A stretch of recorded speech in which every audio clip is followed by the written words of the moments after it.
నేను వచ్చిన ఏమిటంటే మరియు నేను నూతన యెరూషలేమును పరిశుద్ధ పట్టణము మన భర్త కొరకు వరించిన పెళ్లి కుమార్తె వలె సిద్ధపడి బాగా జీవితండి దిగుతులు చూస్తున్నాడు ఆకుకుంటే దేవుడు మన కొడుకు వచ్చిన రాజ్యం అది ఎక్కడ ఉంది అన్నాడు. అక్కడ చూసినట్టుగా మనము ఏళ్ళలో ఆ దినమున అంటే ఆ దినమున మనోహరమైన ద్రాక్షమని చెప్పిన దాని గురించి పావుడి అన్నాడు. పావుడి అంటే దాని గురించి గానం చేయండి, రాగం తీయండి అంటే ఎప్పుడు దాని గురించే తాకుపోసుకుంటూ ఉండండి అని అర్థం. గానం అంటే గానం చేయడు కదా, చాలా మీద రాగం తెస్తాడు. రాగా అది లేదని ఇది లేదని ఎన్నిటి రాగాలు తెస్తారు, ఎన్నిటి రాగం కాదు ఆనంద హృదయానందం సంతోష గానం అవుతుంది. అందుచేత దేవుడు మీకు ఇచ్చిన భాగ్యాన్ని పెట్టే మనం ఇది పనులు ఇస్తామా హర్షించిన ప్రజల్లో ఉంటాడు. ఆయన చేత ఇక్కడ వాక్యం చెప్తుంటే చూడండి, ఎక్కడైనా 3వ అధ్యాయము ఎక్కడైనా 3వ అధ్యాయము 2వ వచనం, జయించు వారిని నా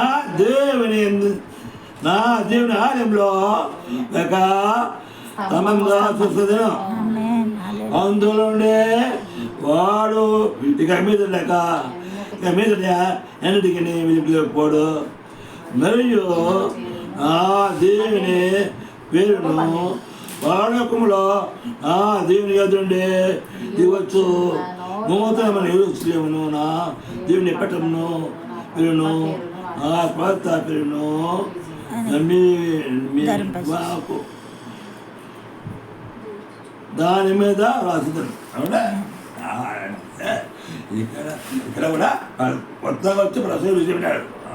మనము ఈ లోకంలో యెరూషలేములో ఉంది. యెరూషలేము అన్ని ఒక్కబడింది.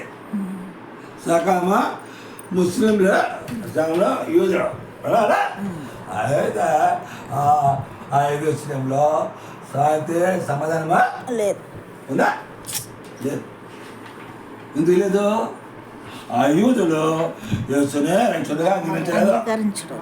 అందులో కొందరు మాత్రమే అంగీకరించారు. అందరూ మిగతా వాళ్ళందరూ కూడా ఇంకా అంటున్నారు.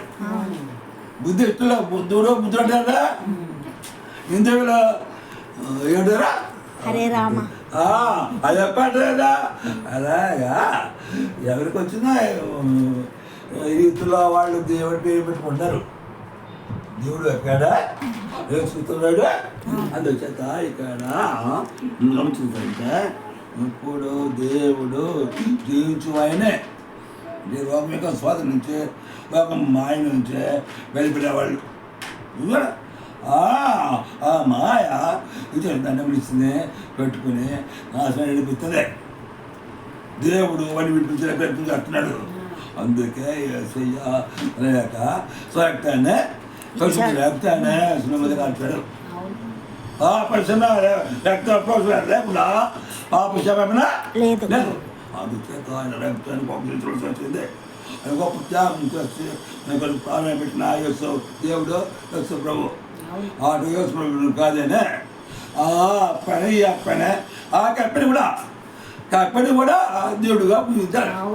పెరుగులో పెట్టుకునే వచ్చినప్పుడు పెద్ద పూజకం పట్టుకునే పట్టలు పచ్చగా లేదా ఎంత కదా పూజ పట్టుకునే వాళ్ళ దేవుడా లేనివాడు. దానికి రూపాయలు వేసేవారు, అలా వేసేవారు, పాల వేసేవారు. అలా కప్పదేవుడా అప్పాదేవుడా అదో దేవుడా, దేవుడు మాత్రం దేవుడు కాదు. అయితే ఇలాగైతే ఆ విధంగా ఈ లోక దేవత మనుషుల్నే బాధపెడుతుంది. అలాంటి పరిస్థితుల్లో దేవుడు కొరకు ఎప్పుడు చెప్తుంటే నిజంగా మన రైతు కొరకు ఎంతో గొప్ప ఏర్పాటు చేస్తాడు. ఆ ప్రకారము అక్కడ పరలోకం వచ్చిందా పరలోకంలో ఇరుస్తుంది. దేవుడు శనిదే అది రోజు నా దీవి వస్తుంది అన్నాడు. దిగి వస్తుంది దిగి వచ్చినప్పుడు మనం దొంగటి వచ్చిన వాళ్ళకి దేవుడు ఏర్పాటు ఈ లోకంలో ఉన్న వాళ్ళకి ఇది వస్తుంది ఈ లోకంలో నుంచి వెళ్ళిపోయిన వాళ్ళకి అంటే విశ్వాసులకి అక్కడే ఉంటారు కదా ముందు వెళ్ళిపోయిన వాళ్ళు అక్కడే ఉంటారు ఇక్కడే ఉన్న వాళ్ళకి అది దిగి వస్తుంది మొత్తం మీద విశ్వాసులు అందరూ కూడా దాక్షావనంలో ఉండటానికి దేవుడు ఏర్పాటు చేస్తాడు అందుచేత పనులంతా పడుకుంటాడే పెద్దగా పదకొండు